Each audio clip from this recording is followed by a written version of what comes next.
sports. He's just basically looking over at him like, yeah, I know it's ridiculous too.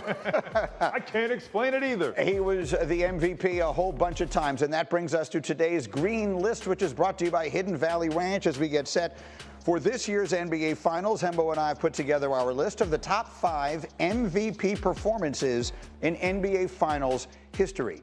And at number 5, we wanted to include, and thus did, Jerry West. In 1969, Jerry West became and remains the only MVP in NBA Finals history from a team that lost. He averaged 38 points per game in the series. He scored 40 or more in 4 of the 7 games. And again, he remains the only Finals MVP from a losing team. His Lakers would lose to the Celtics. At number 4, Shaquille O'Neal's performance in 2000. He had a 30-point double-double in every game of that NBA Finals. He averaged 38 and 17 as the Lakers beat the Pacers in 6, by the way. That was the last time Indiana was in the NBA Finals. At number 3, LeBron James in 2016. In those finals, he led all players on both teams in points, rebounds, assists, steals, and blocks. And speaking of blocks, his chase down block on Andre Iguodala right here in Game 7 might be the most famous defensive play in recent NBA memory. LeBron is in at number 3. Michael is in at number 2, greatest MVP of the Finals performances, and we went with 1993. That was a 6-game win against Phoenix. He scored 40 points in 4 consecutive Finals games. That remains a record. He scored 55 points in Game 4 of that series, which is the most recent 55-point game in NBA Finals history. And they would beat the Suns in 6 to finish off a three-peat. You would say, how could that not be number 1? Number 1 goes to a rookie. Magic Johnson, 1980. Everyone remembers that he jumped center in Game 6 because Kareem was hurt and wound up with 42 and 15 and won the game. But he averaged 22 points, 11 rebounds, and 9 assists in a 6-game finals against the Sixers at the age of 20. Magic Johnson, Irvin Magic Johnson, the MVP of those finals.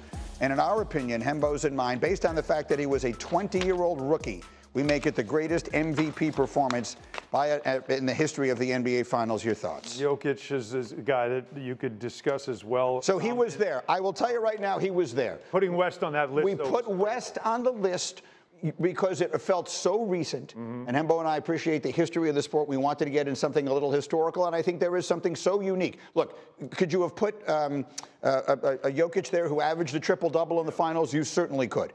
But Jerry West, to do it on a losing team, imagine how brilliant you would have to have been to be named everybody the MVP and your team lost. Yeah, and LeBron almost did that as well, or could have done that as well.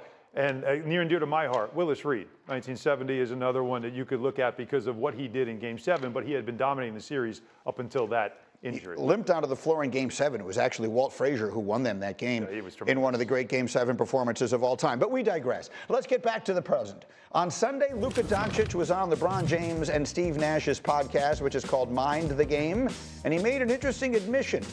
Nash asked Luka what it's like to play with LeBron. Here's what Luka said. Never played with a guy like this, and just being traded to here to LA. It was different, but just to play with guys like him, like it's unbelievable. Like I could learn so many stuff. First of all, off the court, all the things he does just to be ready for the game.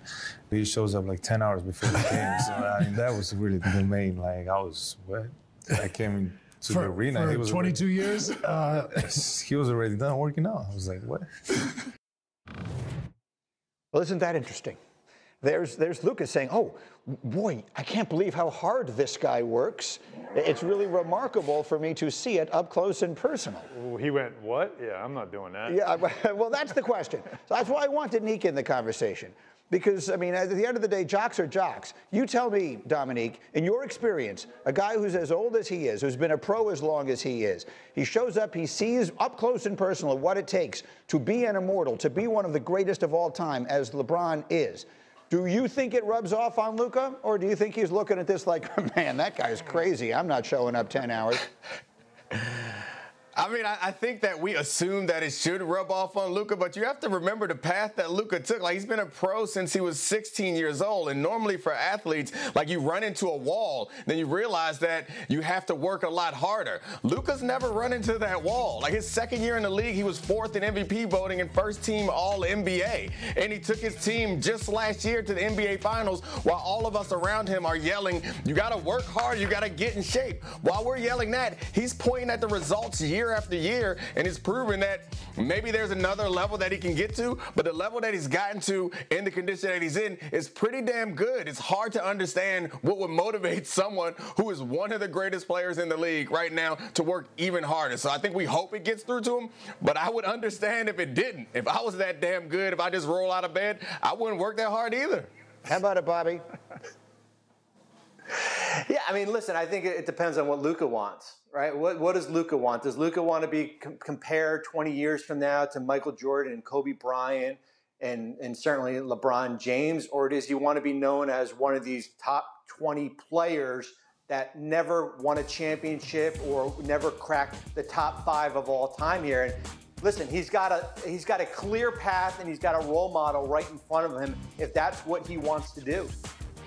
What do you think, Alan? Look, if it was going to rub off on him, it would have already, the minute he got there and saw LeBron James was there that early. It hasn't so far. It's up to him this offseason to show up in the best shape of his life. Yeah, look, the first thing is first. As Bobby said, he's got to re-sign in L.A. And while we all expect that to be a foregone conclusion, until it's done, it's not done. And they can't do it until August 2nd. As we continue some more football conversation today, comments from Joe Burrow fascinated me because they're so completely incorrect.